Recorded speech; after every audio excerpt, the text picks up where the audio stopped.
Let's get the read on the list from former Penney chairman and CEO Alan Questrom. He says whatever you make of the overall macro effects on the economy for brick-and-mortar guys like his old company, this could be very good. He joins us on the phone. Alan, very good to have you. Explain. Nice to be with you, Neil. Well, I think it's very good for not just for bricks and mortar. I think it's very good for cities and states, and I think it's actually good for customers in the long run, because I do believe this was something that was put in, I think, 26 years ago. And it was supposed to only be for a few years, and it's now 26 or so years later.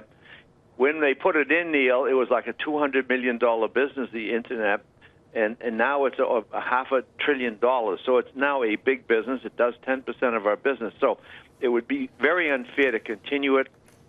And I think what happens is now it's good for bricks and mortar, it's good for small stores in the towns, and it's good for customers because now everybody pays the same fair share.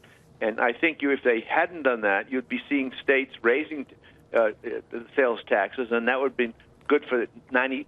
That would be not good for the 90% of other purchases, and it now puts everything on a competitive field.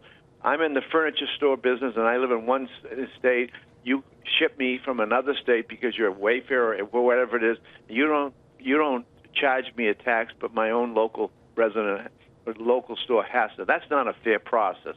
So I think it's very good for retailers, and I think, for the most part, it will be evened out, and so it's not going to be real negative, I don't believe, for the Internet commerce. And remember, Neil, most every retailer today that's bricks and mortar also has an Internet. Yeah, I was just going to raise that with you, because you think about it, Alan, they've all built up pretty elaborate web operations and pretty successful ones. Well, Neiman Marcus is 35% of their business is now that. So is it's that right? Big. Oh, wow. Yeah. Well, that begs the question then, how long you think, whether it's online or the traditional bricks and mortar, you go to a mall. A lot of people are singing the death of malls, and then I'm reading this report that in the Miami area they're going to build the world's largest mall, so they haven't given up on it. It's got different features, a playground, more movie theaters, restaurants, but they haven't given up on the concept here. But what do you make of that the way we look at shopping, the way we look at where people congregate to do that and more is changing, but it's not necessarily the end of the world? For sure it's not going to be the end of the world. Those who predict that the bricks and mortar are gone are living in make-believe world, because people still like to socialize. I mean, they do find convenience by going on the Internet, but when you want to buy apparel or things that have sizing and colors that you can't necessarily visualize on your screen, it makes a big difference when you go to the store, you see it, and particularly if you have good sales associates, which I think has been becoming a strange part of our business today. But I think the reason malls have not done well is we built too many of them, and they distracted from one another, and I think also many of the malls were not keeping up to date, and many of our stores, including mine, were not keeping up to date, making them exciting in places people wanted to go to.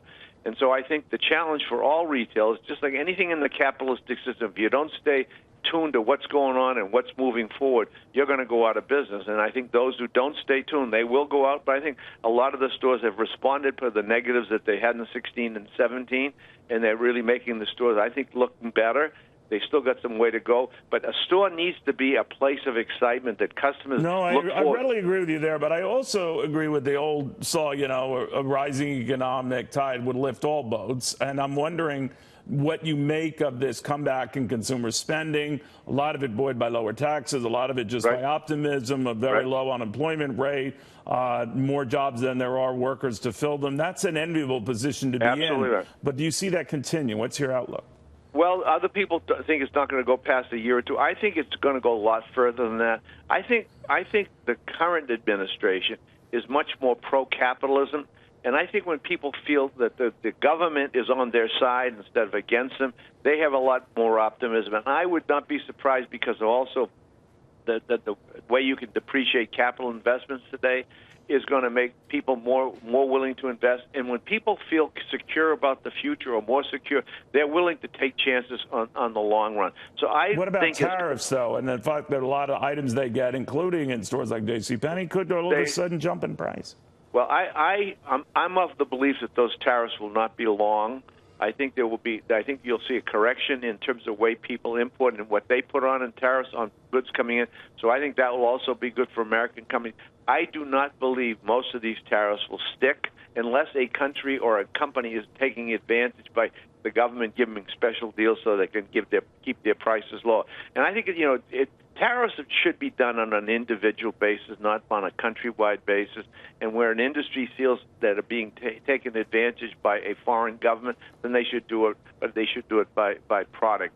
So I don't really think they're going to be long-lasting, and there will be long-lasting where countries have taken advantage. And I think, quite frankly, China has taken advantage, and they particularly, less so Canada, Mexico, and many of the Euro countries.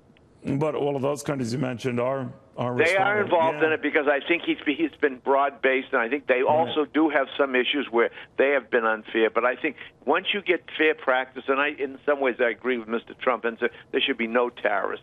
That should be the goal. That's right. Alan, great seeing you. I hope you have a good weekend. Always nice talking. Always a pleasure listening to your voice. Thank you, sir. Thank you very much. Alan Questrom, the former J.C. Penney chairman and CEO.